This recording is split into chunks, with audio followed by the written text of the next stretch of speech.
Hello, I am the gaming superhero, and today I am expanding into the Eternal side of the Marvel Universe with their top girl Sersi, spelled differently from DC's Sersi that I did last week, so it doesn't ruin the searchability of the videos. Yes, I decided to do Sersi and Sersi back to back because I thought it would be funny to point out that both of them have a Sersi that are equally popular, and they have like the decency to spell them differently. It's perfect. Also, cool to add an Eternal to the roster, given, like, the Inhumans, there are none currently.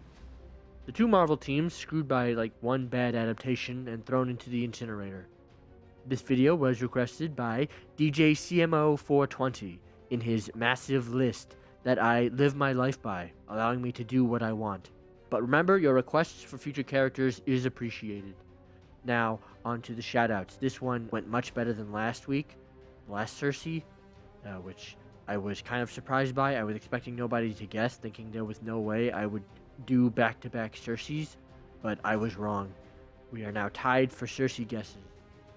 And for the shoutouts, we have Charlie Chicken X on Discord, who guessed correctly. That was it for Discord. But on YouTube, we have Ziyong himself, Mutalvin1355, Dwagonfly, Leo Chase the Mythmaster, and Juliac1508. Good job, everybody. Redemption for last week. Let's go. Sersi, Eternal, first appeared in Eternals number 3. We open on the arrival of Erisham, leader of the Fourth Host, whatever that means. He has come to judge humanity, to see if it is worth keeping around by sealing off a small area for 50 years. Icarus and his two human companions need to decide to stay or leave. Icarus and Margot, the young hot human, decide to leave, while her father, the old ugly human, decides to stay because he wants to study the Celestial. Let's hope attractiveness is not a part of Erisham's judgment. Also, decide might not have been the best word.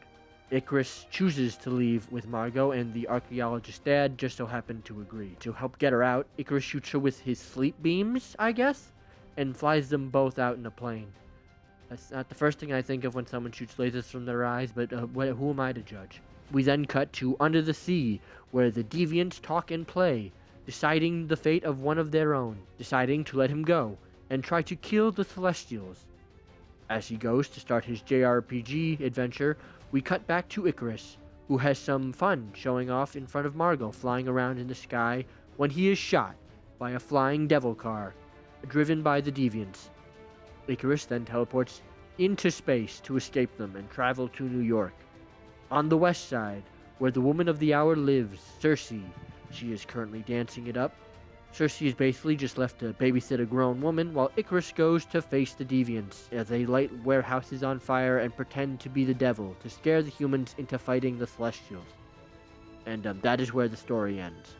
Nothing too crazy from Sersi, but an interesting read nonetheless. Lots of discussion on human belief and rationalization of the unexplainable. But let's get to the kit though, something I can explain. I have also made this Sersi a support, like the last one, because I am not creative, I guess. The primary is a standard projectile that does damage to enemies, nothing crazy, no real gimmick. Only other thing to mention is that it would obviously not do a significant amount of damage, being she is a support. I give her a secondary fire, though, that does a burst of healing for allies, followed by some slight healing over time. These need to be aimed to, set it apart from Mantis's primary heal method. That is, however, for the, her base setup. Now we get on to the abilities. This is where the fun begins. Ability 1 is Gelatinous Zone. Turns the ground around Sersi into a goo that heals allies and increases their jump height, creating a jump pad essentially. This can also act as a way for Sersi herself to reach any high ground.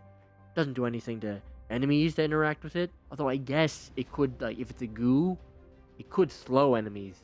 That's another thing to decide, I guess. I'm torn on the issue, obviously. Ability 2 is Medusa's Touch. Throw a projectile that will freeze an enemy in stone. The thing that makes it different from Luna's is that if the enemy is in the air, they will crash to the ground, dealing damage to nearby enemies. Obviously, it would need a minimum height to trigger this, but, you miss out when freezing a grounded enemy, but still, useful. I'm torn on whether or not the frozen enemy will take damage while frozen or not. If they did take damage, then they would only be, frozen for a little bit before being broken out of it by said damage. Otherwise, probably just going to leave the enemy frozen for like a good number of seconds. I guess it would act a lot like Hulk's freeze, and I tend to be annoyed by that whenever a Hulk freezes an enemy and nobody can do damage to it. So, you know what? Let's go with the enemies can break the enemy out eventually by shooting them. Ability 3 is Fool's Switch. Select an ally to turn invisible and create a clone of them that runs straight in the last direction the ally was going, meleeing the first enemy it runs into, dealing the amount of damage that was done to it. Or if enough is done to destroy it, the clone will explode, dealing a large amount of damage in an area. All of this while the enemy gets to flank to their backline or escape if they are 2 in over their head. I'm not really sure if the clone will get a lot of play, given it is reliant on what direction the ally was moving. If the invisible ally is hit, they will be revealed for a moment, similar to Psylocke's invisibility. If the ally shoots while invisible, it will make them visible while shooting. But if they stop, they will go back to being invisible until the clone is dead.